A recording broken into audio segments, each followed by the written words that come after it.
hard to grasp the evil of this. Dozens of girls in Afghanistan have just been poisoned and killed in the name of Islam. The crime, receiving an education, going to school.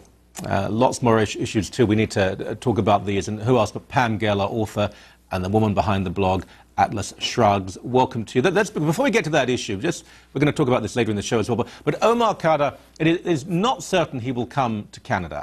I'm loath to say come back to Canada. He's a very, very tenuous Canadian citizen, but he may come to Canada. We're opposing it here at Sun News. Any opinions about this young murderer, Pam? I don't believe that Canada should let this young murderer in. I think the inability to distinguish between good and evil, that moral equivalence is really the death knell for the West. And I respect the initiatives that France is taking. I'm sure you've seen them lately, one after another. I'm sorry that it was the mowing down of Jewish children and Muslim soldiers because they were fighting for the infidel army. That was the impetus behind these initiatives. But I strongly support them, and I think the West should be taking a lesson from Sarkozy. Well said. Now let's talk about this situation in Afghanistan, because these are, from what I've read, unless I've got this terribly wrong, these are little girls who are going to school, and for their crime of going to school, they were poisoned en masse by Islamic militants. Yeah, well, this is the Sharia, because the only education is an Islamic education. Even that group, Boko Haram in Nigeria, Indonesia, excuse me, that is committing jihad. The translation is Western education is sacrilege. Yeah. So this is part of the Sharia. And what troubles me more than anything is the fact that this story is not on the front page of every Western newspaper. This is, what could be more egregious than poisoning children, a little girls' school, in an anti-education campaign? Well, it's interesting you say that, because some American paratroopers who just put their lives on the line, the degree of stress and trauma and fear in these young men is extraordinary, and they pose with body parts. Now, they shouldn't have done that. However, these men defending our freedoms, and they're 18, 19 years old, a lot of them, they are on the front page of every paper. How could you have done this? But the Taliban murdering little girls for daring to want to learn to read and write is pushed to page 3 or 4. Yes, because there's a bigger agenda here to destroy the high regard and the reverence that we hold for the United States military. I mean, look, Michael, the New York Times said they wouldn't run my ad, the exact same ad as the anti-Catholic ad urging people to leave Catholicism. Yeah. I dropped in to just the exact same template, Islam, and they wouldn't run it because they didn't want to put our troops in jeopardy. That story about the troops posing with suicide bombers, and they're posing with Afghan soldiers. Yeah. First of all, we have an incoherent message in Afghanistan. We're told to respect the ideology. We're told to respect the enemy. Well, this is jihad porn. This is what the enemy does. I think it's too many missions. It's overextended deployments. It's repeated deployments. It's going to take its toll. I don't think that this speaks to the U.S. military en masse. I think this is exception. And, of course, the L.A. Times and the New York Times jump all over it, because it's like sharks to chum. Yeah. It's like maggots to dead meat is really what it's like. It appalls me on so many levels, but because some of the special forces, paratroopers and so on in the United States, they recruit in enormous numbers from poor whites in the South, from blacks and Hispanics, many of the finest people in the U.S. The people who write the columns in the L.A. Times and the New York Times have never seen an angry man. They're upper middle class, they're very white and they're very privileged, and I find it disgusting on so many different levels. It is a war. It is a war in the information battle space. It is a war in the war of ideas. They are the enemy. They are at war with the American people, the American ideal, the moral government based on individual rights. This is something that we need, and I applaud you, Michael, because you are singular in your courage. And I'm not just, kissing up to you. I am saying something from the bottom of my heart for speaking honestly and truthfully and courageously to these issues, because we have a tsunami of misinformation, of propaganda. I'm sure you saw today the OIC, the Organization of Islamic Conference, the modern-day caliphate, is launching a channel worldwide to combat backlashophobia, Islamophobia. Yeah. So, I mean, it's very important that, I do see it as David and Goliath, but, David won. Yeah. Yeah. So, well, thank you for those kind words. I'd like to say, no, you're wrong, but you're totally right. I am amazing. Now, let's talk about this attempt in Germany to make sure that every German, irrespective of religion, has a Quran. What's all that about? Well, this is an attempt to convert the Germans to Islam. And even if they don't go that far, it's certainly an attempt to say Islam is here and it's not leaving. It's a Salafist group, and as you know, Salafist groups are tied to terror and have been for some time. So there is a hint of menace. There is a hint of menace here. It's certainly not the Gideons distributing Bibles, that's for sure. No, well, they wouldn't be allowed. No. Look, in the Hadith, Muhammad said that to invite the unbelievers, the non-Muslims, to Islam first.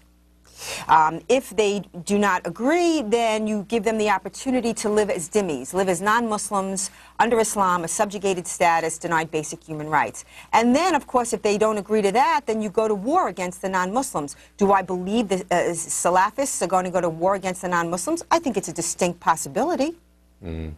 Well, people don't know history anymore. They assume everything began with Oprah about 5 years ago. If they look back to, for example, Spain, a European country that had no Muslim heritage at all, that was invaded by Islamic armies and dominated, and the reaction to that eventually made Spain a Catholic country, and there were some very troubled aspects to it. However, it was Islamic expansion.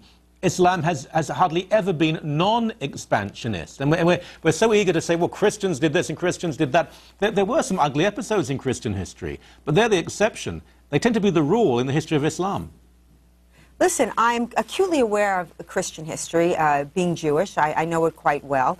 But we're talking about an ideology, 1,400 years of jihadi wars, land appropriations, cultural annihilations, and enslavements. It's a whole different egg.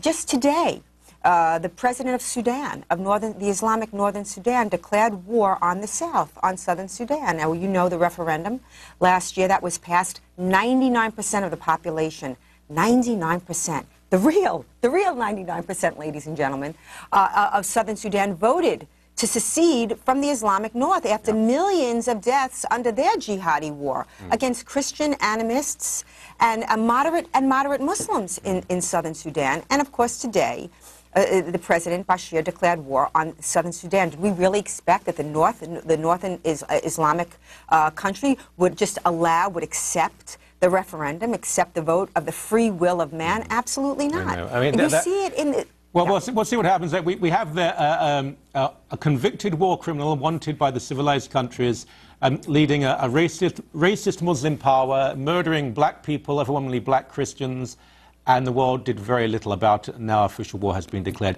Pam, we will always have you on this show. I'm not going to run away from these threatening thugs. Thank you so much, as always. Thank you so much for being a true fighter for freedom. We are seeing an increasing hostile and evil force, both in Europe and clearly in the Middle East, and now America.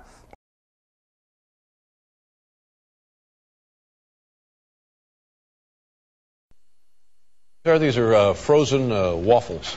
Yes. And I don't think I've ever had a frozen waffle. Have you ever had one? I have. Are they tasty? Sure they are. Butter and syrup? You can put syrup on them. Yeah, a little powdered sugar sometimes. Powdered sugar? Yeah. Yeah, they're nice. What's that? I don't know. It's a thing. Oh, my goodness, it's a slingshot. Oh, my. Well.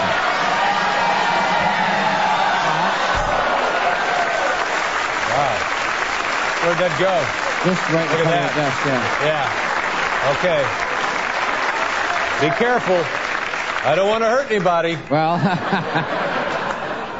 You see that thing? It went with the speed of light and traveled about 1.5 feet. Oh! Yeah.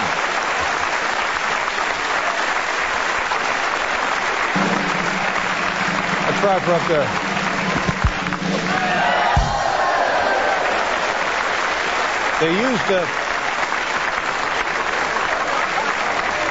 They used something very similar to this in the Civil War. Were you aware of that?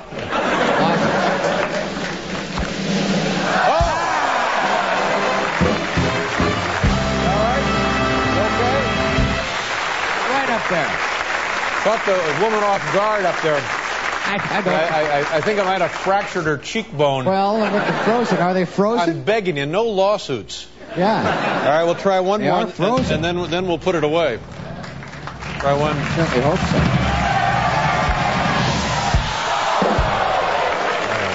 I'm going to try one more. Yeah.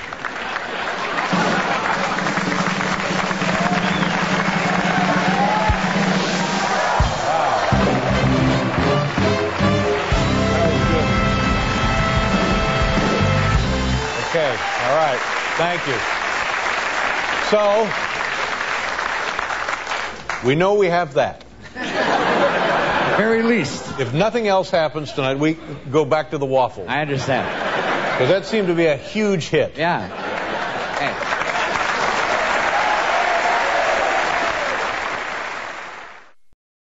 Well, I know where I am. The problem is that people don't like it. And clearly, I love that your show is named Peace. It's what I'm fighting for. But with many people, peace cannot be negotiated because this is not their objective. Itself from hostile invasions and terror. Israel is a small state surrounded by Arab countries 650 times its size, some of which are large bases of global terror. Only 44 miles separate between the Jordan Valley and the Mediterranean Sea.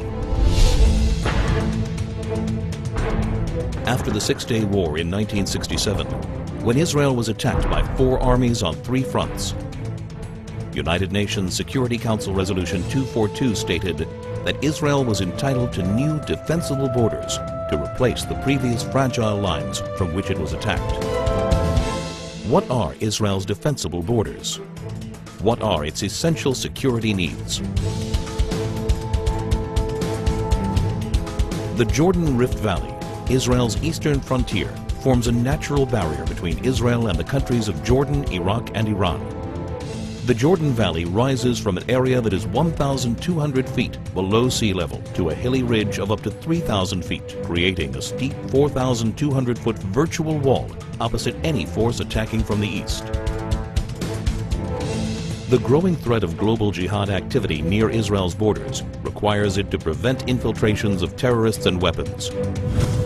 When Israel left the Philadelphia corridor in Gaza, it became a highway for the infiltration of terrorists and the flow of hundreds of tons of ammunition and weaponry from all over the Arab world, aimed at Israeli civilians. The Jordan Valley is the equivalent of Gaza's Philadelphia corridor in the West Bank. To defend itself, Israel must retain control over the Jordan Valley.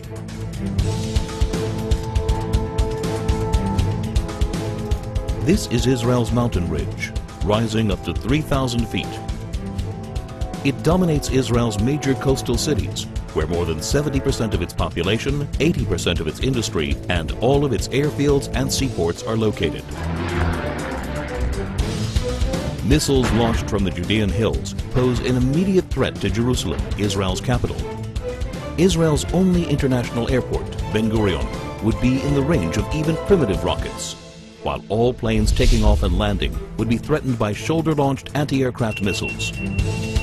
More advanced weaponry would be able to hit virtually any point in Israel. If Israel were forced back to the 1949 armistice lines, the Green Line, the country's width would be reduced to a narrow 9-mile waistline that would be impossible to defend. That's why any future arrangement must include Israeli control over key areas of the mountain ridge and a demilitarized Palestinian state. Israel's narrow borders means a combat aircraft can cross the entire country in under 4 minutes. In less than 2 minutes, an enemy plane could penetrate the country's airspace via the Jordan Valley and reach Jerusalem.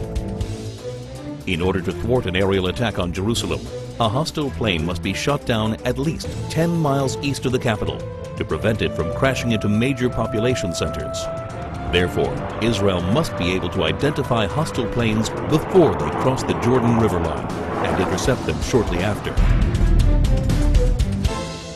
To defend itself, Israel must control the airspace over the West Bank. Israel's transportation arteries, and in particular the Trans-Israel Highway, enable travel and connection between Israel's regions. They also assure the mobility of the Israel Defense Forces in case of attack. Protection of these vital arteries is essential in order to ensure that 1. Civilians aren't victims of terrorist gunfire. 2. Regions of the country cannot easily be cut off. 3. The mobility of Israel's defense forces is not hindered in the case of invasion.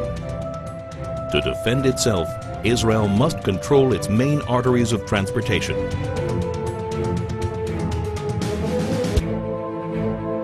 There is enormous uncertainty about future trends in the Middle East. Iran is determined to become the supreme power as the U.S. withdraws from Iraq. No one can guarantee the future of many of the current regimes in the region. Today, more than ever, it is crucial to ensure defensible borders for Israel.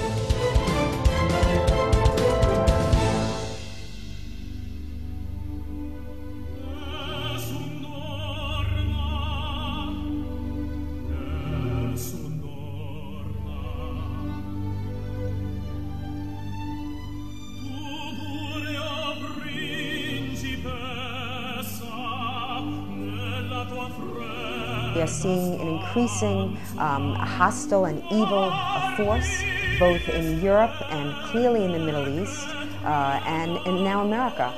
Well, I know where I am. The problem is that people don't like it. And clearly, I love that your show is named Peace. It's what I'm fighting for. But with many people, peace cannot be negotiated because this is not their objective.